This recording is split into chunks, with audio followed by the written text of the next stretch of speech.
Sir ఆరోపణలు చేయాలనుకుంటే ఆధారాలతో రావాలి అధ్యక్ష. అధ్యక్ష, గత 10 సంవత్సరాలుగా మా బాబు పుట్టినరోజు నాడు మార్చి 21న మేము అన్నదానం చేస్తున్నాం.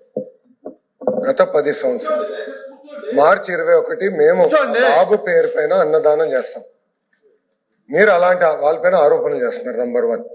నంబర్ 2, అదేమంటాడు L3 వచ్చారంటే L3 వస్తే రాదు కదా అధ్యక్ష, L1 వాళ్ళకి వస్తుంది అధ్యక్ష. కామన్ సెన్స్ ఉండాలి. నంబర్ 2. నంబర్ 3 అధ్యక్ష, మళ్ళీ నేను ఛాలెంజ్ చేస్తున్నా అధ్యక్ష, మీరు అనుమతి ఇచ్చింది చర్చ పైన లడ్డూలు కల్తీ జరిగిందా లేదా అది తప్ప అన్ని మాట్లాడతారు అధ్యక్ష. సిబిఐ చార్జ్ షీట్ లో మాధవ్ గారికి కామన్ సెన్స్ తక్కువ అనుకుంటా. సిబిఐ రిపోర్ట్ లో చాలా స్పష్టంగా కల్తీ జరిగింది అని వచ్చింది. వైవి సుబ్బారెడ్డి గారు కల్తీ జరిగిందని వచ్చింది చెప్పమనండి.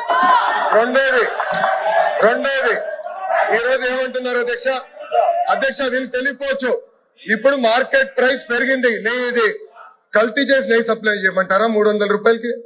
వాళ్ళు చేసినట్టు నెయ్యిని కల్తీ చేసి సప్లై చేయమంటారా? ఈ రోజు గూగుల్లో చెక్ చేయొచ్చు ఎంతుందో మార్కెట్ ప్రైస్ మీకు తెలుసు. కావాలని ఆరోపణలు చేశాను మీరు ఉన్నారు ఇక్కడ. మళ్ళీ చెప్తున్నా మా కుటుంబం కానీ అపారమైన గౌరవం దేవుడు అంటే.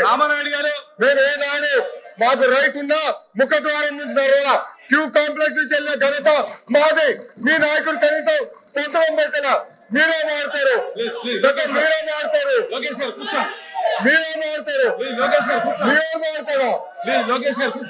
చెప్పేదా సిగ్గుండాలి. కల్తీ జరగలేదంటారా? దేవుడు మాధవ్ నీకు చెప్తున్నా, దేవుడు మిమ్మల్ని వదిలిపెట్టాడు. టైం పెట్టాడు. చివరిగా